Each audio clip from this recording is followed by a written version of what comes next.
4th and 5th grade. We're going to continue our reading of My Teacher is an Alien. In the last video, we read chapters 12 and 13, and all the class found out about Brock Holmes' plans to take students up into space in his spacecraft, and so they all started acting weird, acting better, or acting worse, so they wouldn't get picked. So here we go. We're going to continue from there. Chapter 14. What can Duncan Dougal do? I couldn't believe what I was hearing.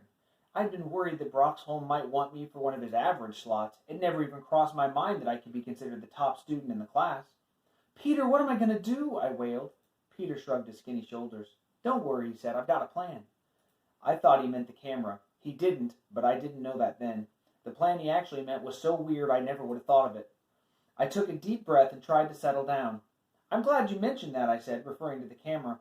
"I think I figured out the best time for me to get back into Broxholm's house." "You mean us," said Peter.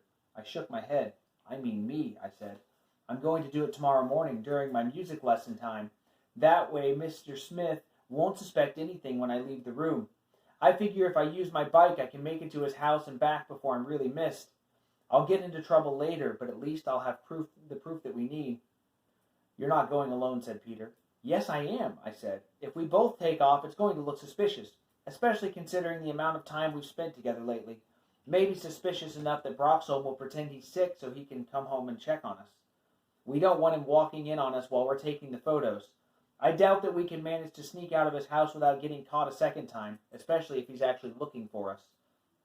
"Then I should go instead," said Peter. "You might not have enough time. I'll just skip school altogether." "Now how can you do that?" I asked. Peter sighed. "I keep trying to tell you, it doesn't make any difference what I do. As long as I don't get into trouble with the law, no one cares."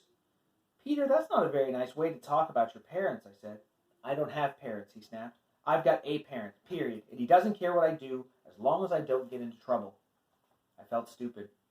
Here I had known this kid for 6 years, and I didn't even know he only had one parent. "All right," I said, "we'll go together." "Why don't I just go alone?" said Peter. I shook my head. I've got this whole thing started, and it's my job." Actually, I wasn't really feeling all that noble. I wanted to see Miss Schwartz again, to make sure she was okay, and also to get some advice. Peter shrugged. "You're the one who's going to land in hot water. If that's the way you want to do it, it's okay with me." Then it was time to go back inside. Even though the major weirdness was over for the day, you could sense a kind of nervous energy in the classroom. The other kids didn't really believe the rumors about Mr. Smith being an alien, at least not yet. But after the little show Stacy and Mike had put on, they were starting to take things pretty seriously. It would have been funny if it wasn't so scary. The next morning I rode my bike to school, carrying my piccolo and my camera in my backpack. As I was putting the lock on my front wheel, Duncan Dougal came sidling up to me and he said, "If you and Peter are pulling some kind of joke on me, I'm going to turn you into peanut butter." Strange as it may seem, Duncan's threat made me feel better. At least I knew there was something in the world that I could still count on. "It's no joke, Duncan," I said, drawing a cross over my heart with my fingers. He looked at me suspiciously, then he nodded. "Okay," he said, "now what are we going to do about it?" Now that was something I hadn't expected. An offer of help from Duncan Dougal? Think quick, I told myself. This may not happen again for another 10 years. I looked at Duncan. "How would you feel about skipping school today?" I asked. He grinned, showing the big gap between his front teeth. "I love skipping school," he said. He wasn't telling me something I didn't know. One of the things that made it possible to survive having Duncan in our class was the fact that he was out of school so often. We all knew his older brother wrote his excuses for him, but none of us were about to tell. We weren't crazy enough to do something that would put Duncan in our classroom any more often than necessary. Besides, if one of us told and Duncan found out who did it, he would massacre that person. But it might be useful to have him along, if I could be sure about one thing. "Can you go someplace with Peter without picking on him?" I asked. "Sure," said Duncan. "I like Peter." I looked at him. To my astonishment, he looked like he really meant it. I shook my head. What can you say to something like that? "All right," I said. "You go do whatever it is you do to skip school. I'm going to sneak out of the building at 9:15. I want you to meet me at the corner of Pike and Parker. You'll need a bike." I thought about telling him not to steal it, but I decided that might be too insulting. Duncan nodded his head and said, "Where are we going?" he asked. I looked him right in the eye, and he said, "Peter and I are going to break into Mr. Smith's house and take pictures of the force field where he's holding Miss Schwartz prisoner. I want you to stand outside and be our lookout in case Mr. Smith gets wise and comes back to stop us." I hesitated, then added, "I hope you won't mind facing an alien death ray." I suppose that was a rotten thing to say, but by the look on Duncan's face, it was worth it. Chapter 15, Hooky for 3. I was so nervous that I didn't even look at Mr. Smith when it was time for me to leave for my lesson. Forgive me, Mr. Bamboick, I thought as I headed away from his room toward the side door. Peeking out to make sure there was no one around, I sprinted to my bike, unlocked it, and headed out of the schoolyard as fast as I could. Duncan was waiting at the corner of Pine and Parker, sitting on a blue 5-speed. Follow me, I said, and kept riding for the edge of town. I checked my watch. It had been 12 minutes since I left the class.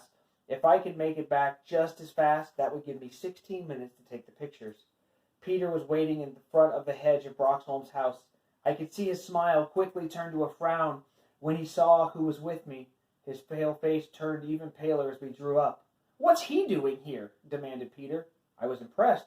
It took a lot of nerve for Peter to say that in front of Duncan. To my surprise, it was Duncan who tried to make peace. "I just came to help," he said. He did say it kind of belligerently, but he was holding up his hands with his palms out to show that he meant peace. "He's going to be our lookout," I added, hoping that Peter would see the wisdom of this. He hesitated for a moment, then nodded. "Okay," he said grudgingly. "I guess you can stay." Duncan looked as pleased as a naughty puppy who had been let back into the house. "What do you want me to do?" he asked. "Stand right here," I said, indicating a spot just inside the hedge where he could see a good view of the sidewalk. "If you see Mr. Smith coming, run up to the porch and pound on the door to give us a warning, then run for your life." Duncan nodded seriously and took his place. I looked at Peter. He gave me a nod, and we headed for the back of the house. To my relief, the broken lock was still where Peter had jammed it back in place after our last adventure here. I had figured that, as a temporary tenement, Broxholm probably wouldn't keep a close eye on the things that needed repair around the place. It was nice to find out that I had been right. We opened the door and headed back into the alien's lair. I felt a little more at ease this time. After all, we could be pretty sure that Broxholm would be at school. We knew exactly where we were going, and we had a lookout to keep up so we wouldn't get surprised. How could we go wrong? The answer to that question was even worse than I had expected. For the first few minutes, everything went as smooth as could be. We made it out of the cellar and into the attic with time to spare.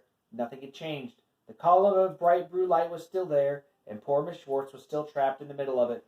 I rushed over to it and placed my hands against the force field.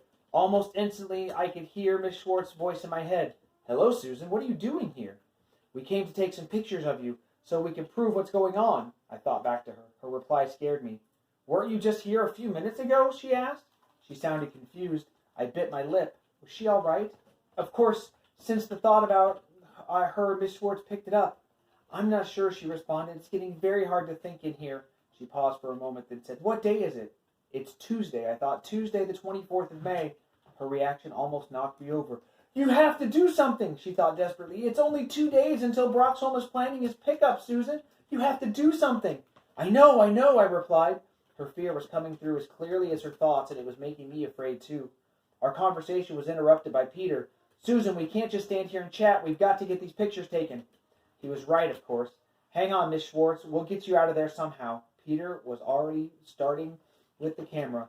"That's good," he said. "Now let me get a couple more of you standing next to her. Then move away from the force field so I can get some of Miss Schwartz by herself." I was glad Peter was there. I might have gotten so wound up in talking to Miss Schwartz I wouldn't have taken the pictures in time to get back to school. But he was working fast. In a few minutes, he had used up most of the roll, taking some of the pictures with flashes, some without, working from all different angles. I helped, and we did everything we could think of to get at least one good shot. We were trying to figure out the last angles when we heard a terrible scream from downstairs. "Ah! Ah!"